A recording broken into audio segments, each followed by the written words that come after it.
providing liquidity. We've got this concept of decentralized exchange.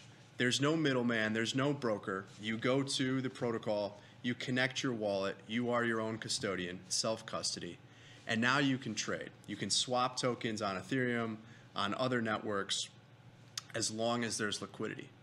Where does the liquidity at a decentralized exchange come from?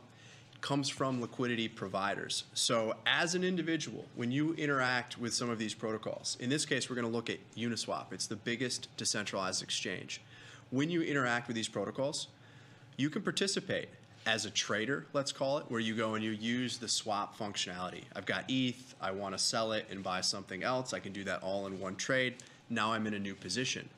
You can also provide liquidity to the exchange, and you receive fees in the same way that a brokerage might charge a commission, and that commission or those fees are going to be paid by that trader to the brokerage.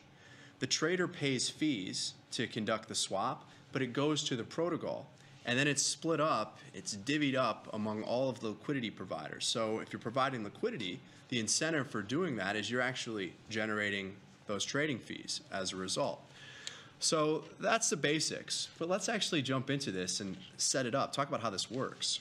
And before we say, as you set it up here, feel free to do that, because I'm going to go on a bit of a crazy empowerment rant here for a second. This is the most unbelievable concept that I've learned since I learned about being able to sell options. Like nowhere, I studied math, studied option theory, went to the Board of Trade, learned about futures and options in the real world, and then, you know, came here to Tasty Trade, and they're like, you know, we're selling options, we're doing all these crazy things, we're buying these options, we're selling these options, we're doing all this different stuff.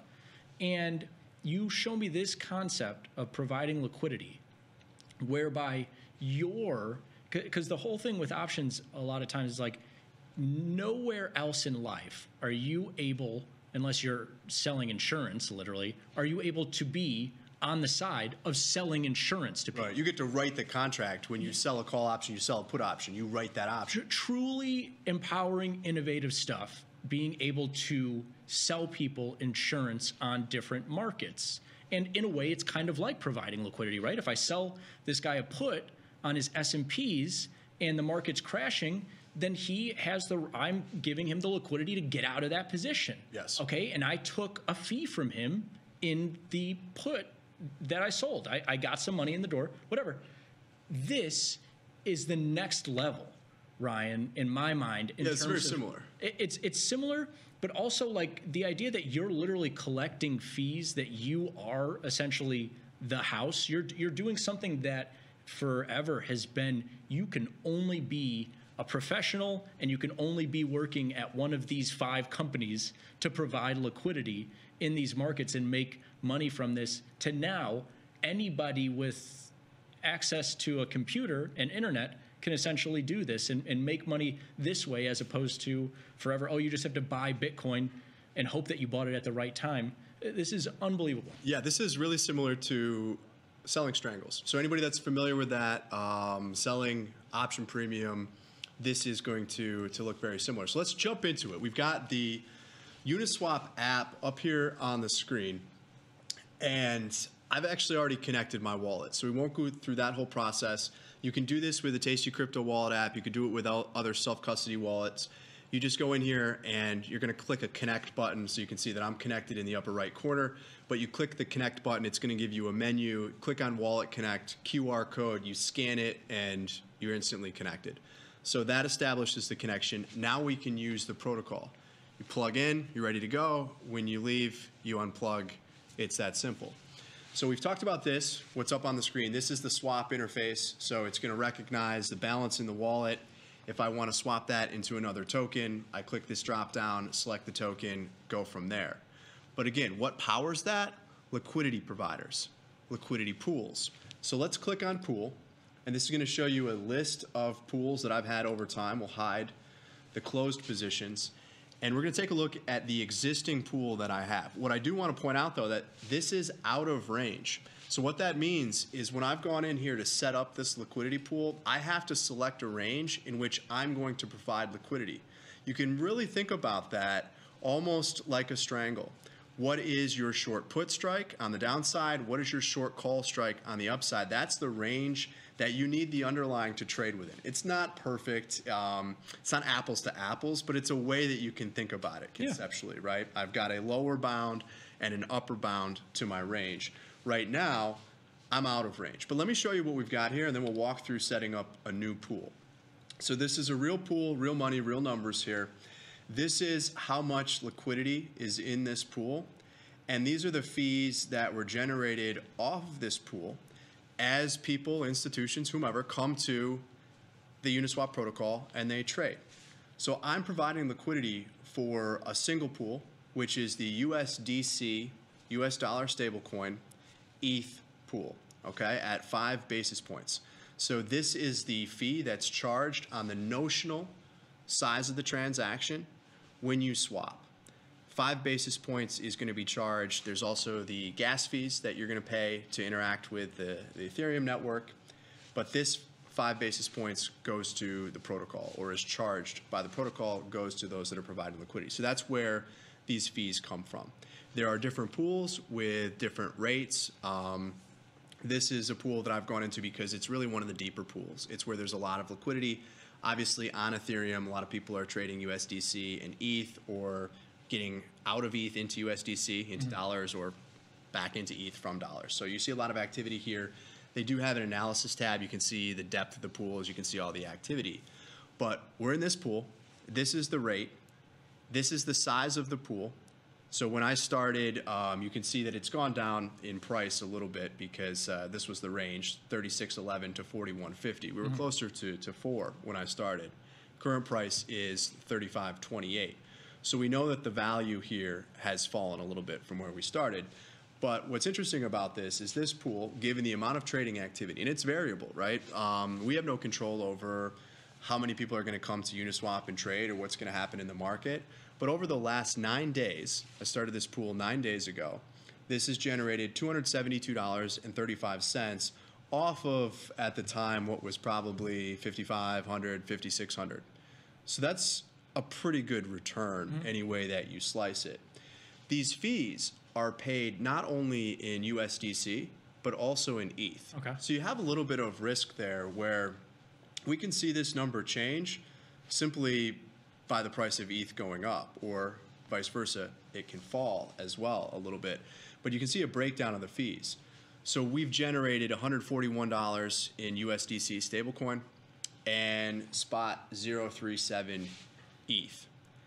Again, that's going to change as that price changes, but the fees are paid out on both sides of this. So if you had something that was 2 different tokens, one's not a stable coin, you're going to be receiving both of those tokens. Here, 2 different tokens, one happens to just be a stable coin, so it's a little bit easier to think about. You can see, though, that this pool is 100% out of the range. So what happens then is the pool becomes 100% of the single token. You start with 50% of one, 50% of the other. So I had half and half. Half of the pool is USDC, the other half is Ethereum. But as that price trades, your pool is going to naturally, lose some of one token and gain some of the other. I've talked about it almost as literal buckets sort of thing. Think about somebody coming in and filling up a glass or a bucket, putting a liquid into one bucket and taking liquid out of the other bucket. So at some point, one bucket's going to be full, the other one's going to be empty. That's where we are right now. My ETH bucket is full. There's 1.49 ETH. There's no USDC in the bucket. And that makes sense for a number of first of all, I've got a couple questions. Yes, hit me with the questions because we only have 5 minutes. I'll shut up. It makes sense for a ton of reasons. I mean, you could obviously, anybody who's traded options before, delta, they're going ding, ding, ding, ding, ding, deltas. I set this thing up when it was neutral, and the market, and what's funny about this is that ETH was 4K bid a handful of days ago, and so you were short ETH, getting pretty short ETH at that point, because people are, what are they doing with your 2 buckets?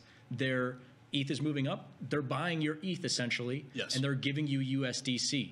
And the market now is sinking. Now they're selling ETH to you, and you're buying ETH back, and so now you're long. And now I'm long 100 deltas essentially of this ETH, of this liquidity pool. A couple questions. you glossed over pretty quickly the depth of the pool and the percentage that you're getting. Are those two things correlated? How do those work? When you're analyzing, okay, this pool is giving me 5 basis points and it's really deep. If it's a less deep pool, does that correlate to a higher, am I getting 10 basis points if it's a market that's not traded as often? Or how did those two parameters coexist? Yeah, so when we look at the rate that anybody trading and using or drawing liquidity from this pool is going to pay in terms of a fee, that doesn't change. Okay.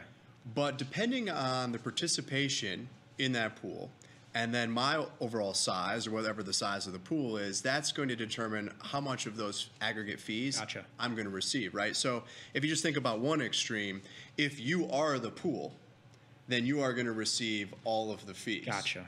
Versus if I'm 10% of the pool, and that's accounting for 10% of the trading activity, right? And that means that you're, let's say you're encompassing any price range.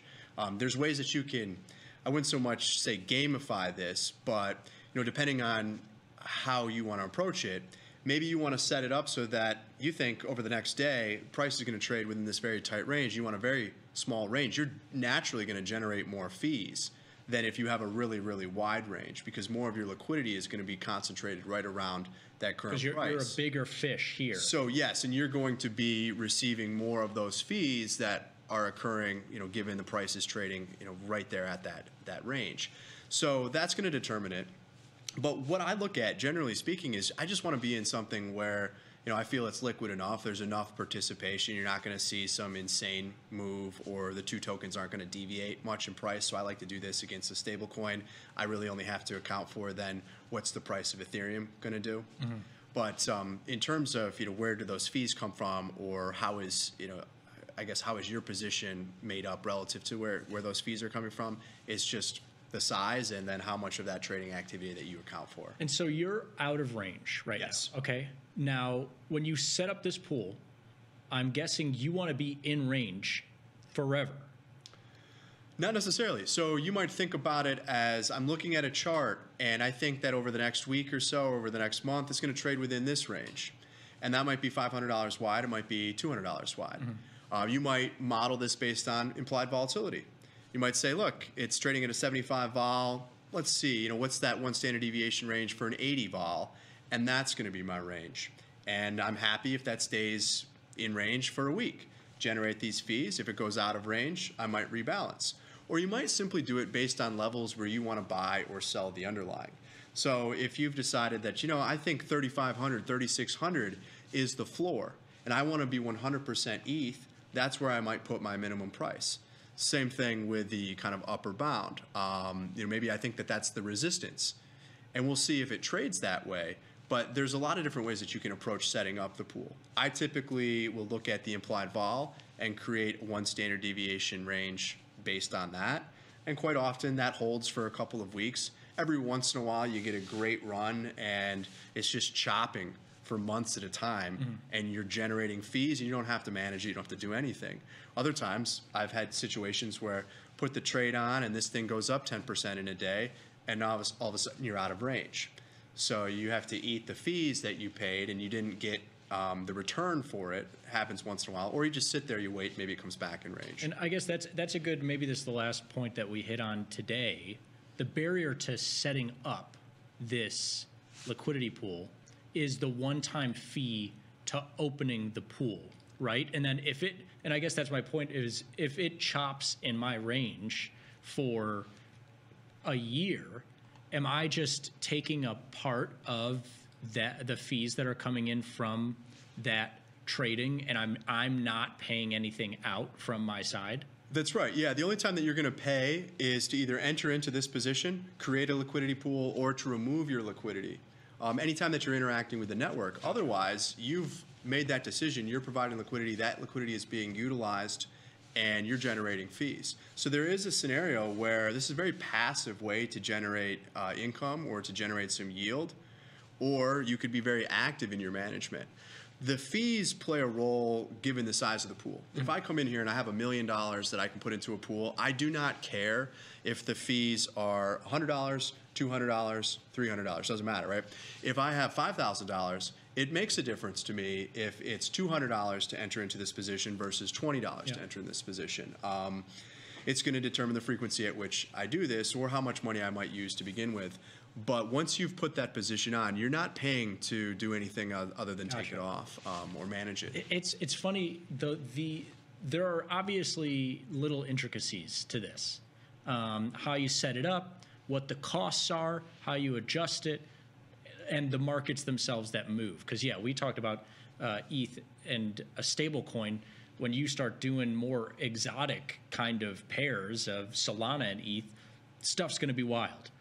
But the thought processes that you walked me through are all stuff that I've already learned. Like you said, where it's like, oh yeah, it's where you're going to pick to provide liquidity depends if you're bullish or bearish or whatever. It's like everybody already knows that stuff. They know the strategy behind it. They just don't know necessarily how to link the wallet and start the thing. Well, here's what we're going to do. We're out of time today, but when you're back next time, we're going to go from the very beginning, connect the wallet, set this up. I wanted to walk through what this looks like today, but we will go through that process of setting up the pool and making those decisions on the fly next time on the show. Amazing. Awesome. Well, Frank, thank you, as always, for joining the show. I love it, man. This is my favorite time of the week. Hey, we'll be back next week then. Beautiful. Until then, I'm Ryan. I'm Frank. It's the Tasty Crypto Show.